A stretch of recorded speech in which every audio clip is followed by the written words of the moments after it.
بسم اللہ الرحمن الرحیم عن ابن عمر رضی اللہ تعالی عنہ ان النبی صلی اللہ علیہ وسلم ابغض الحلال الی اللہ الطلاق صدق رسولہ النبی الکریم نحن علی ذلک لمن الشاہدین والشاکرین والحمد للہ رب العالمین۔ حدیث مبارکہ میں نبی کریم صلی اللہ علیہ وسلم نے طلاق کا ناپسندیدہ ہونا بیان فرمایا، اور یہی ہمارا موضوع ہے کہ آج ہمارے معاشرے میں طلاق کا بڑھتا ہوا رجحان اور پھر اس کے اسباب اور اس کا سد باب، اور پھر احادیث میں نبی کریم صلی اللہ علیہ وسلم نے جو وعیدات ذکر فرمائیں، اور طلاق کے دینی نقصانات تو ہیں ہی، دنیاوی نقصانات، اور پھر طلاق دینے کا شرعی طریقہ کیا ہے۔ تو آج کا ہمارا موضوع انہی نکات پر مشتمل ہوگا۔ تو سب سے پہلے طلاق کے بارے میں یہ بات سمجھیں کہ طلاق ایک انتہائی ناپسندیدہ عمل ہے۔ بے شک شریعت نے اسے جائز قرار دیا ہے، لیکن اس کی ناپسندیدگی اپنی جگہ برقرار ہے۔ اور اگر ہم آج اپنے معاشرے میں غور کریں تو طلاق کا رجحان بہت تیزی سے بڑھ رہا ہے، اور اس میں خوفناک حد تک اضافہ ہو چکا ہے۔ 2022 کی ایک سروے کے مطابق سالانہ 13,000 طلاق کے کیسز فائل ہوئے، اور پھر اس کے بعد ایک اور سروے کیا گیا تو اس میں یہ رپورٹ سامنے آئی کہ روزانہ کی بنیاد پر پورے ملک میں طلاق کے 100 کیس فائل ہو رہے ہیں۔ تو اس طریقے سے جو سالانہ شرح ہے، کہاں 13,000، اور پھر یہ شرح بڑھ کر اب 36,000 سے بھی زائد ہو چکی ہے۔ تو اب اس کے اسباب کیا ہیں طلاق کے؟ اب ہم ان میں غور کریں گے کہ طلاق کے اسباب کیا ہیں۔ سب سے پہلے جو چیز ہے وہ یہ ہے کہ چونکہ پہلی بنیاد نکاح ہے، اس کے بعد طلاق کا عمل ہے، تو اس میں بنیادی طور پر یہ بات سمجھنی ہے کہ نکاح کا مقصد کیا ہے۔ تو جب نکاح کے مقصد کو نہ سمجھا جائے تب طلاق کی شرح میں اضافہ ہوتا ہے۔ پہلا سبب نکاح کا مقصد نہ سمجھنا۔ دوسرا سبب، نکاح سے پہلے لڑکے اور لڑکی کے انتخاب میں دونوں طرف سے والدین کا سطحی غور و فکر کرنا۔ اور تیسرا سبب، میاں بیوی کا ایک دوسرے کے حقوق کو نہ پہچاننا، ان کو پتہ ہی نہیں ہوتا کہ ہمارے ذمے کیا کیا حقوق ہیں۔ چوتھا سبب، اگر خلاف طبیعت کے خلاف بیوی کی طرف سے کوئی کام ہو جائے یا شوہر کی طرف سے کوئی کام ہو جائے تو دونوں طرف سے صبر کا دامن ہاتھ سے چھوڑ دینا۔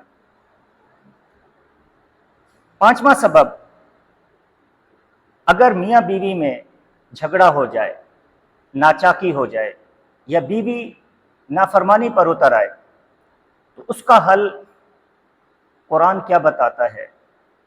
تو اس کا حل قرآن سے تلاش نہ کرنا یہ بھی طلاق میں اضافے کا ایک بہت بڑا سبب ہے۔ اور جو سطحی امور ہیں ان کی وجہ سے بھی معاشرے میں طلاق کا رجحان بڑھتا جا رہا ہے۔ اور وہ کون سی چیزیں ہیں کہ اگر کسی کی اولاد نہ ہو، اولاد نہ ہونے کی بنیاد پر شوہر اپنی بیوی کو طلاق دے دیتا ہے، اور اسی طرح اگر کسی کی بیٹیاں پیدا ہوں، بیٹے نہ ہوں، اس بنیاد پر بھی شوہر اپنی بیوی کو طلاق دے دیتا ہے۔ اور کبھی ایسا ہوتا ہے کہ ایک آدمی صرف اس وجہ سے اپنی بیوی کو طلاق دیتا ہے کہ وہ دوسری شادی کا خواہش مند ہوتا ہے۔ تو یہ وہ چند اسباب ہیں جن کی بنیاد پر آج ہمارے معاشرے میں طلاق کا رجحان تیزی سے بڑھتا جا رہا ہے۔ تو جب ہم ان اسباب کا سد باب کریں گے تو یقیناً طلاق کا جو بڑھتا ہوا رجحان ہے اس میں یقیناً کمی واقع ہوگی۔ سب سے پہلی چیز کہ نکاح کا مقصد کیا ہے؟ تو ہمیں نکاح کے مقصد کا پتہ ہونا چاہیے کہ ایک جوان لڑکا اور لڑکی آپس میں کیوں نکاح کر رہے ہیں۔ تو سب سے پہلی چیز کہ ہمیں نکاح کا مقصد معلوم ہونا ضروری ہے۔ تو نکاح کے مقصد میں بنیادی چیز یہ ہے کہ جانبین میں میاں بیوی میں آپس میں ایک دوسرے کے لیے محبت کے جذبات ہونے چاہیے۔ اللہ رب العزت نے قرآن میں جہاں نکاح کا ذکر کیا وہاں اللہ تعالیٰ نے بطور خاص میاں بیوی میں محبت کا ذکر کیا۔ دوسری چیز کہ جب میاں بیوی آپس میں نکاح کر رہے ہوں ان کو پتہ ہو کہ یہ رشتہ ہم نے مرتے دم تک نبھانا ہے، کہ یہ ہمارا عارضی رشتہ نہیں ہے، کوئی جذباتی رشتہ نہیں ہے، کوئی حادثاتی رشتہ نہیں ہے، کوئی وقتی رشتہ نہیں ہے، بلکہ یہ جانبین سے میاں بیوی کے ذہنوں میں یہ بات ہو کہ ہم نے یہ رشتہ جو قبول کیا ہے یہ مرتے دم تک ہم نے ایک دوسرے کو قبول کیا ہے۔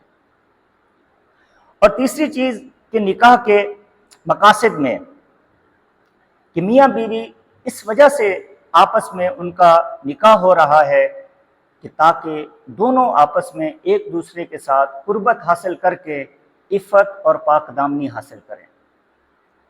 چوتھا مقصد جو نکاح کا ہے وہ یہ ہے کہ نکاح کے ذریعے نسل انسانی کی بقا، کہ اس کے ذریعے سے اولاد کا سلسلہ جاری ہوتا ہے، اور یہ نکاح کا ایک عظیم مقصد ہے۔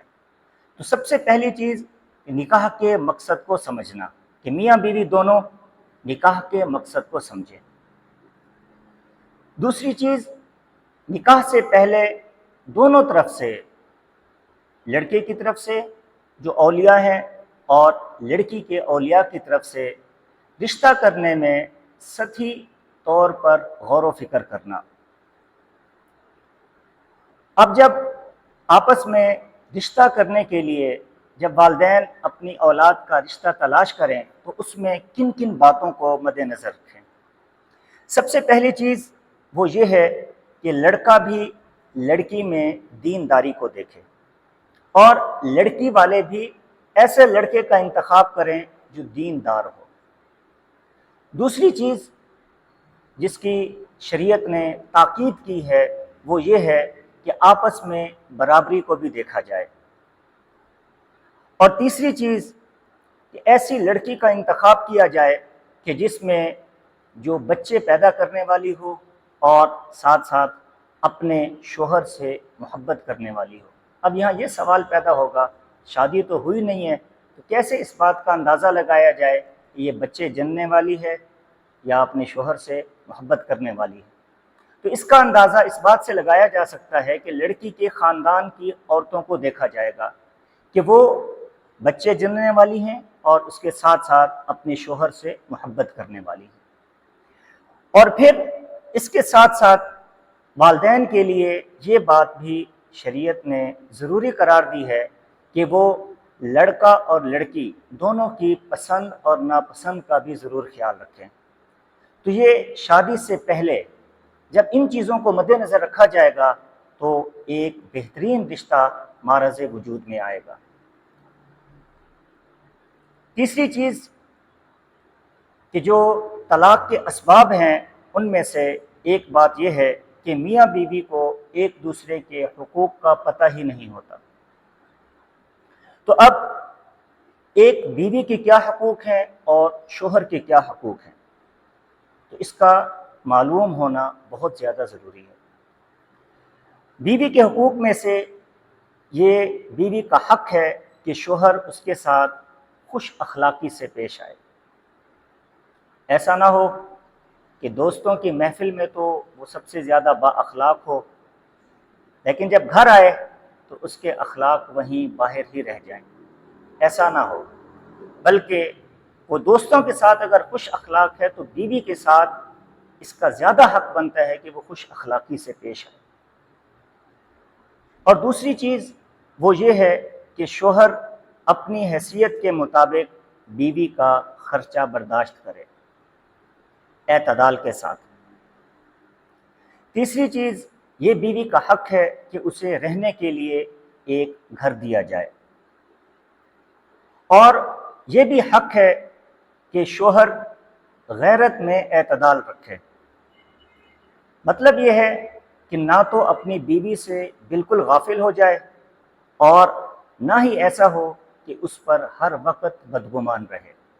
نہ تو شریعت بدگمانی کی اجازت دیتی ہے اور نہ ہی اس بات کی اجازت دیتی ہے کہ بالکل ہی توجہ ہٹا لی جائے. اور شوہر کی یہ بھی ذمہ داری ہے اور بیوی کا حق ہے کہ شوہر اسے نماز کی اور دین کی تلقین کرتا رہے اور ساتھ ساتھ رسومات سے بچنے کی تاکید کرتا رہے. تو یہ ایک بیوی کے حقوق ہیں جو اسے ملنے ضروری ہیں.